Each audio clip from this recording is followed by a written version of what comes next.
विनेश या नहीं, लेकिन ऐसा लगा जैसे हमें चाकू घुसेड़ दिया गया हो। मेरे आज भी याद है उस प्रोटेस्ट में मैंने रातें काटी हैं। और सरकार के मंत्री ने क्या कहा कि हमने इतने पैसे दिए, एहसान किया क्या? श्री चंद्रशेखर प्लीज। धन्यवाद सभापति महोदय, आपने मुझे वित्तीय विधेयक पर बोलने का मौका दिया। किसान मजदूर रात में थक के सो जाते हैं, सपने में देखते हैं कि जीवन बदल रहा है, गरीबी खत्म हो रही है। सुबह जब आँख खुलती है तो लगता है वापस झुका तू है। ऐसा ही इस बार का बजट गरीबों के लिए था। महोदय, मैं अपने क्षेत्र से शुरुआत करूंगा। मेरा क्षेत्र नगीना बाढ़ प्रभावित है, कोई चर्चा नहीं हुई। किसान और आम आदमी परेशान है, कोई चर्चा नहीं हुई। गन्ना मिल समय पर पैसा नहीं देती है। गुलदार ने 30 लोगों की जान एक साल में ली है पिछले, कोई फर्क नहीं पड़ता अमीरों को। उद्योग धंधे लगाने कोई बात नहीं हुई। मेडिकल कॉलेज और एम्स के निर्माण की कोई बात नहीं हुई। ग्रामीण क्षेत्रों में खेलों को बढ़ावा देना, स्पोर्ट कॉलेज की कोई बात नहीं हुई। महोदय, देश में भूमि सुधार किया जाए, लाखों बीघा जमीन जो है भू माफिया ने कब्जाई हुई है, भूमिहीन लोगों को भूमि दी जाए, बिजली के दाम में कटौती की जाए, गरीबों को कम दाम पे जो है बिजली उपलब्ध कराई जाए, ठेकेदारी प्रथा, संविदा, लेटर एंट्री खत्म की जाए, पक्की नौकरी दी जाए। निजीकरण की वजह से सरकारी नौकरियां लगभग खत्म हो गई हैं। मेरी मांग है, और मैंने निजी विधेयक भी पेश किया था, कि निजी क्षेत्रों में SC ST की OBC के लोगों को आरक्षण की व्यवस्था कराई जाए और पुरानी पेंशन बहाल की जाए। लोगों के पास एक तरफ सरकारी योजना चलाकर प्रधानमंत्री आवास योजना जो है उसके नाम पर मकान दिए जाने की बात होती है, वहीं दूसरी तरफ लखनऊ के अकबर नगर को तोड़ दिया जाता है। नवी मुंबई में के खार घर में What is his name? Patil. Patil is not from Gosh.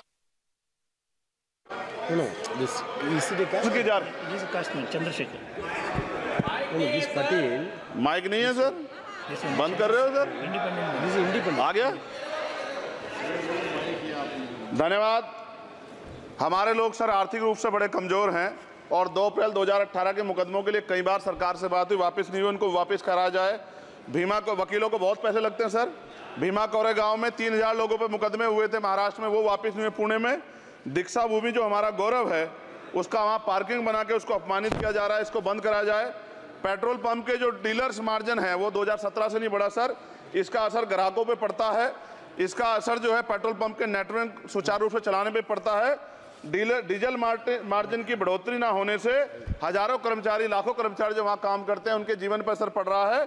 सहारा का में 10 करोड़ जमाकर्ता का लाखों करोड़ों रुपए जमा है। कंपनी बंद हो जाने के कारण 10 लाख से ज्यादा एजेंट बेरोजगार हो रहे हैं, नौकरी कहीं है नहीं। भुगतान ना होने के कारण जमाकर्ताओं के द्वारा एजेंट पर जबरदस्ती भुगतान कराने का दबाव बनाया जा रहा है, जिसके कारण 5000 से ज्यादा एजेंटों ने आत्महत्या कर ली है। सभापति महोदय, उत्तर प्रदेश देश का सबसे बड़ा सूबा है, उसको इस बजट में कुछ नहीं मिला और बहुत सारे मेंबर, 80 के लगभग हम मेंबर जो है उत्तर प्रदेश जीत के आए, ना के बराबर मिला। यूपी में 25 करोड़ से ज्यादा आबादी है उत्तर प्रदेश के अंदर, 5 किलो राशन सरकार दे रही है, लेकिन जीवन जीने के लिए काफी नहीं है। और भी बुनियादी सुविधाओं की जरूरत पड़ती है अगर इज्जत की जिंदगी चाहिए, उसके लिए सरकार के पास कोई उपाय नहीं है। यूपी जब एक बड़ा राज्य है, लेकिन यूपी में भाजपा सरकार की विकास गति बहुत धीमी है। हमारी सरकार से, केंद्र की सरकार से मांग है, हमें यूपी की सरकार की चिंता नहीं है, लेकिन यूपी की जनता की चिंता है। मैं मांग करता हूं कि यूपी को 4 भागों में विभाजित किया जाए।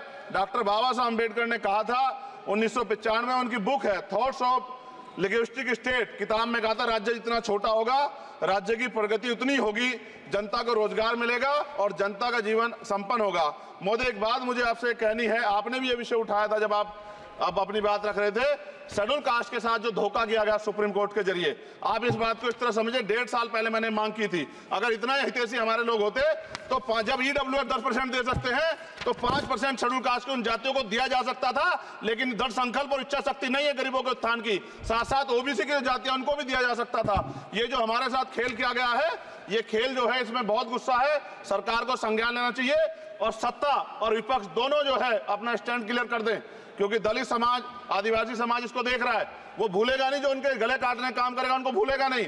और साथ साथ एक जो मेरी पर्सनल है सर, अभी मैं सुबह से प्रयास कर रहा था कि विनेश के लिए बोलूं, जब उसको डिस्क्वालीफाई किया गया, विनेश या नहीं, लेकिन ऐसा लगा जैसे हमें चाकू घुसेड़ दिया गया हो। मेरे आज भी याद है उस प्रोटेस्ट में मैंने रातें काटी हैं और 4-4 गोली खाई मैंने। ये देश की अस्मिता से जुड़ा मामला था। पर हमने हमारी मांग ये थी कि सरकार स्टैंड क्लियर कर दे, तब भी सुनवाई नहीं की गई। जब मंत्री बोलने आए तो हमने उनसे कहा कि हमें कुछ इन्फॉर्मेशन चाहिए, उस पर बात नहीं हुई। सवाल ये है सर, एक गोल्ड हमारे लिए आ रहा था और जब ये गोल्ड आता देश गौरवान्वित होता, और क्या व्यवस्था थी सर कि उसका वेट बढ़ गया, पता ही नहीं लगा सिस्टम के लोगों को। क्या बेवकूफी की गई है, ये सोचने का विषय है सर। ये बहुत महत्वपूर्ण देश की बेटी का मामला है। ये हरियाणा की बेटी नहीं है सर, वो एक जात की बेटी नहीं है, वो हमारी बहन है, देश की बेटी है। और आपने क्या किया हरियाणा के साथ? आपने हरियाणा का बजट कम किया, जबकि सबसे ज्यादा मेडल हरियाणा लेके आता है। ये गलत है सर, ये धोखा है। हमें इस बात की तकलीफ है कि विनेश जो है देश का नाम गौरवान्वित करती, इस देश का नाम बढ़ाती, लेकिन आज जो है अपमान का सामना करना पड़ रहा है। जब हमारे हितों की बात होगी हम जो है समझौता कर सकते हैं, लेकिन जब देश के हितों की बात होगी, बाबा साहब अम्बेडकर ने कहा था हम प्रथम और अंत्य भारतीय हैं। जब देश हितों की बात होगी, महिला हितों की बात होगी, महिला सम्मान की बात होगी, हर हम कीमत चुका देंगे। सरकार के मंत्री ने क्या कहा कि हमने इतने पैसे दिए, एहसान क्या क्या खैरात दी क्या आपने? कोई खत्म कर रहा हूं सर, खैरात दी क्या आपने? कोई इससे ज्यादा पैसे हम आपको दे देंगे, लेकिन आपको चाहिए था कि इस मामले को संभालते और देश का सम्मान बढ़ाते। आपने लापरवाही बरती, इसका खामियाजा हमें भुगतना पड़ा। मैं आपसे आग्रह करूंगा कि जब वो बेटी देश लौटे सर, जब वो बेटी देश लौटे, रुक जाओ प्लीज वाइंड अप प्लीज। जब वो बेटी देश लौटे, मैं आपसे आग्रह करूंगा कि स्पीकर सर यहां बुला के उसका सम्मान करें। हम सब लोग, वो देश की बेटी है सर, देश के लिए गोल्डन कर गए वो गल है, वो उसका सम्मान यहां किया जाए सर, हमें चाहते हैं। बहुत बहुत धन्यवाद, आपने बात रखने का मौका दिया। महिला विरोधी चुप रहे। Thank you. कोई महिला विरोधी नहीं बोलेगा बीच में। श्री विशाल पटेल प्लीज।